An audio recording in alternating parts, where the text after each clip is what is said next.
Hello YouTubers, Dalek Shram here, aka Mark, and welcome to my Thunderbirds Are Go interactive Tracy Island playset review. This is the box. As you can see, it's big. Huge would be the right word. Turn it round, show you the different functions and what it's capable of, and also coming soon, a Brains 3.75 figure. That is going on my shopping list. So here is Tracy Island, and I like it. I really do. I mean, it looks like the Tracy Island from the TV series. Like the original Tracy Island playsets, it's obviously not the full island. It's just where the houses are and where the launch silos are. If it was the whole island, it would be, I think, about the same length as this room. It's got to be big for the Thunderbird toys, because if I just compare something, this is the original Thunderbird 1, and this is by Matchbox. Here's the new one.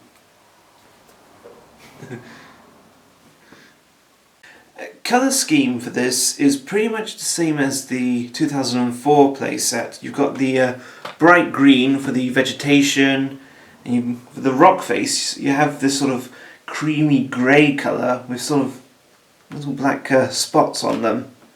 But like some of the original Tracy Island playsets, you have the blueness of the ocean. You've got a cave also where you can place Thunderbird 4.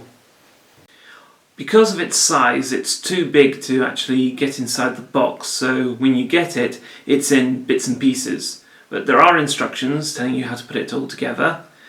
I should warn you that it is a little bit fiddly, and you may find some bits that might frustrate you. All these bits here, these are stickers. So they're not actually attached onto the buildings when you get them, you have to stick them on yourself. This isn't like a Lego kit, you can't build it first and then put the stickers on last. I recommend you actually put the stickers on first, then you build it. When I was putting it together, I had trouble in two places. The first one was adding the wall in Brains' lab. You gotta push it down really hard, but not too hard, otherwise you break it. The second problem I had was adding in this top section of the cliffs and the houses. When I was putting it together, I managed to get the cliff to slot into its holes, but this part of the house, it's meant to slot down just about here above the pool. It kept sticking out, I had to keep pushing it in, and then this kept left out. So it's very frustrating. So I recommend, if you're buying this for a kid, you either help him or her put it together, or you put it together yourself, then you present it to your child. Of course, the main action is around the back, so we turn this round. There we go. Oh, FYI, the Thunderbird vehicles are sold separately. They don't come with Tracy Island. Sorry. As you can see, it's meant to represent the workshop or hangar where the Thunderbirds are kept. So I'll explain some of the functions this island can do, starting from this side of the island, from the roundhouse. Here we have Brains' lab. It's got enough room for you to place your action figure in. There's also a robotic arm which can articulate like this, can even turn. The claws don't open or close though. And of course, if you press this button here, you'll hear sound effects. You'll hear Brain speaking. It's hard to determine without reliable data. Well, anything is possible. I have an idea, but it's not what you might consider rational. Now, interesting thing is, with the sound effects on this playset, if you don't touch anything for about 30 seconds after they've said something, then you'll hear John saying, "Another mission complete." So it's like with the Thunderbird toys, if you press the sound effects, leave it for about 10 seconds, they'll say something else even though you didn't touch anything. So about another 10 more seconds, you'll hear John saying something here. Another mission complete. There you go. Now for the best bit about this playset, launching the Thunderbirds. So we'll start with Thunderbird 3. Now to launch both Thunderbird 3 and Thunderbird 1, use the same system used in the 2004 playset for launching Thunderbird 3. There's a lever here, you would pull that up and Thunderbird 3 would rise out of the roundhouse. But for this playset, it's done automatically. It works on a motor system. You would press this button here to launch it, but first you would close the silo door. Now when I close this, you'll hear either Jeff Tracy's famous 5, 4, 3, 2, 1, or you'll hear Alan Tracy preparing for blastoff. Here we go.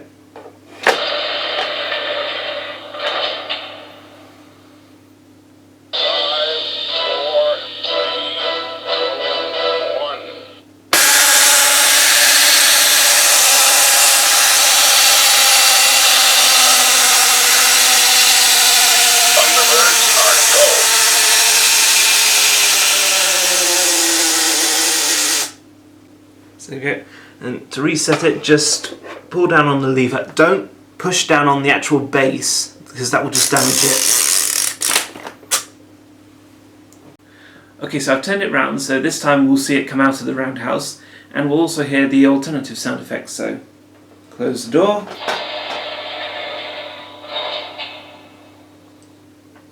Firing ion fusion engines in 3, 2, 1.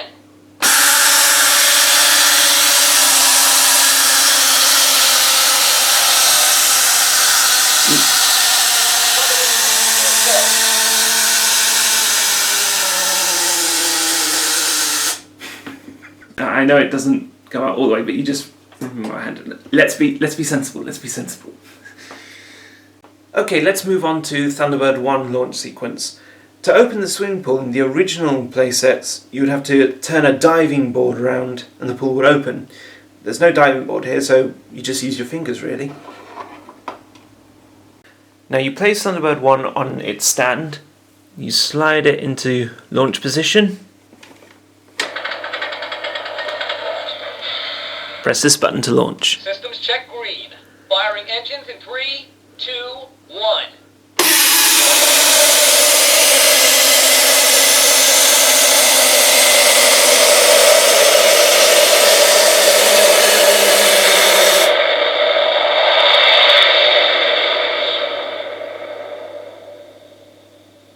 Thunderbird 1 is go. And from a different angle,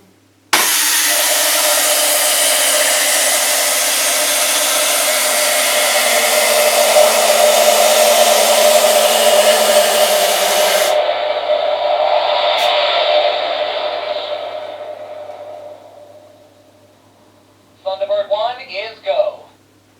and to reset, like I said with Thunderbird 3, don't push on the base, use the lever on the side. Next launch sequence is Thunderbird 4. This is Thunderbird 4's hangar, which you do actually see Thunderbird 4 in it in some of the episodes. There's nothing major or special about the launch sequence. All you do is, there's a small gap here, you lift up a part of the C section, and Thunderbird 4 would slide out. And now we come on to Thunderbird 2 launch sequence. But before I do, I want to point something out. This section of the hangar has the control room, the area where Scott would come out when he's ready to board Thunderbird 1, and also the platform where Thunderbird 5's space elevator lands on. Now to open the cliff doors, there's a button underneath Thunderbird 2. The idea is you would roll Thunderbird 2 on it, and that opens the doors. And that's the palm trees falling down. Let's have a look at it at a different angle. I must admit, I prefer the original style. There would be a handle where you could pull the door up slowly, and the palm trees would go down at the same time, of course. But this quick action, I don't like that. I prefer it when it's much smoother. So now we move Thunderbird 2 to launch position. I should point out, on the runway there aren't any grooves or holes for Thunderbird 2 to be secured on, like in the original playsets. So it will slide and touch the blast shield. To raise it, like the original playsets, there's a handle here.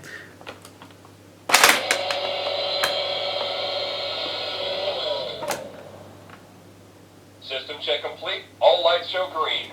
Thunderbird 2 is go.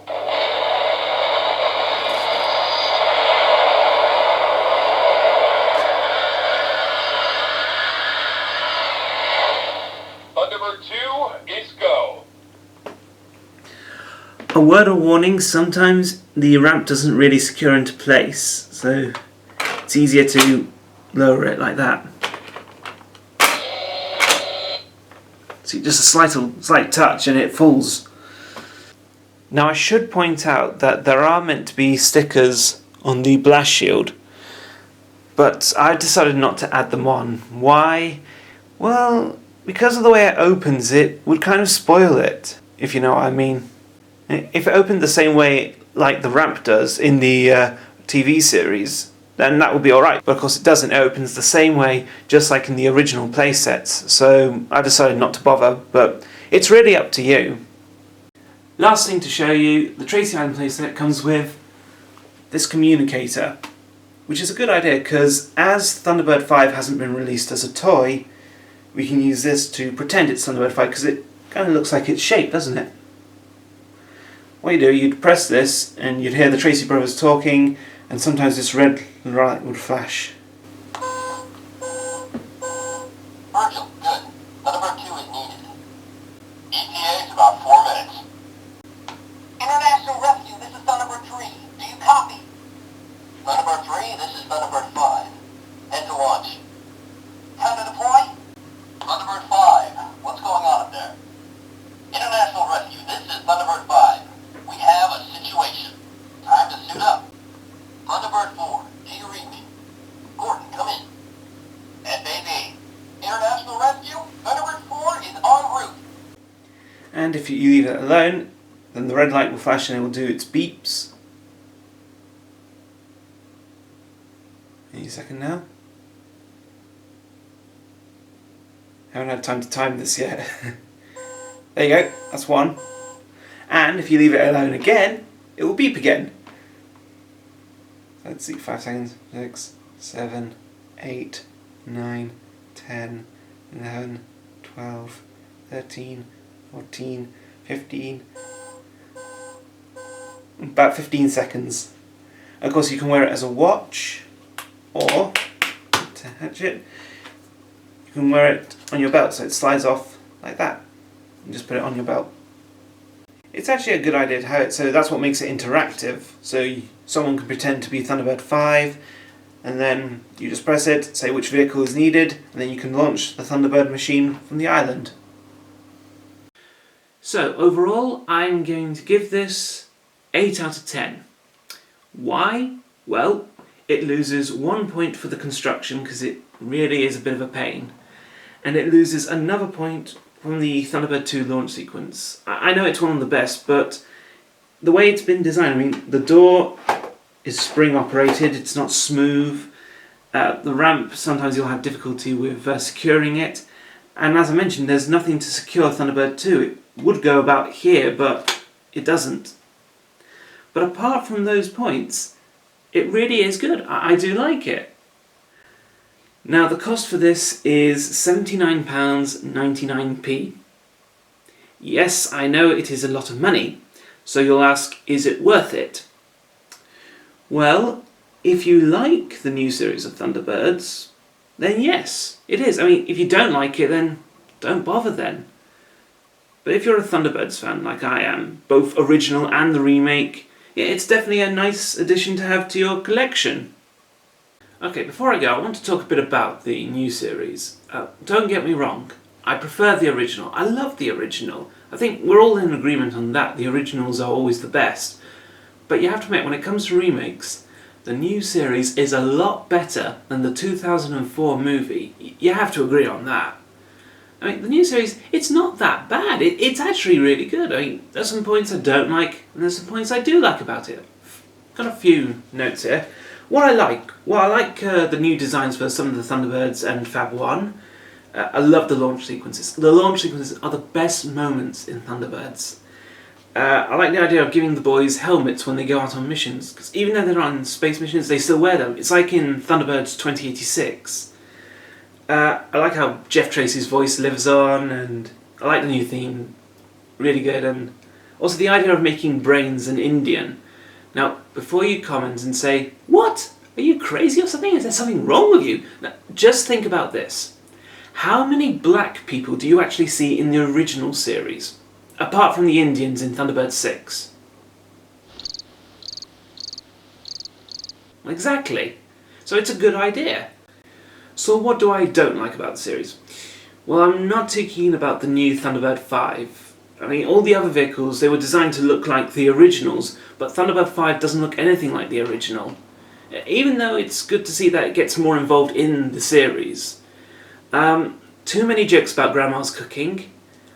The fact that there's a disaster every day, like in the 2004 movie, it gives the impression that 2060 is a more dangerous time period than the original 2065. Some of the technology used, I think it's a bit too advanced for 2060. Mainly the Star Wars communications style. Now, one day I can actually see that happening. We will use hologram communicators. But for 2060, it's too soon. Now, personally, I think it was a good idea to do a remake of the series. Why? Well, for two reasons. One, when kids show an interest in the new series, you can then introduce them to the original series. And if they have that sense of nostalgia, just like I have, then they may prefer the original series. It's like with Doctor Who. I've got some friends who got into it when they watched the new series. But after seeing the classic series, they actually preferred the classic series. Point two. After showing kids the original Thunderbirds, you can then show them other Gerry Anderson shows. Captain Scarlet, Terrorhawks, Firestorm, and it doesn't matter which would be their favourite show. They may, again, show an interest in them, and the number of Gerry Anderson fans would increase. It's like with Disney films. You show them some of the newer Disney films like Frozen and Tangled. You can then show them the classic films, Beauty and the Beast, The Little Mermaid, Jungle Book. And again, it doesn't matter which film is their favourite, but the number of Disney fans increases. So it's a perfect system. It really does work. So thanks for watching this review, guys. I hope it's been useful to you. Just to let you know, late September, which is Thunderbirds' 50th anniversary, I will be uploading 5 Thunderbirds videos. They're only short, and one of them is a trailer, the other 4 are fan-made videos, but I hope you like them. So thanks for watching, see you next time.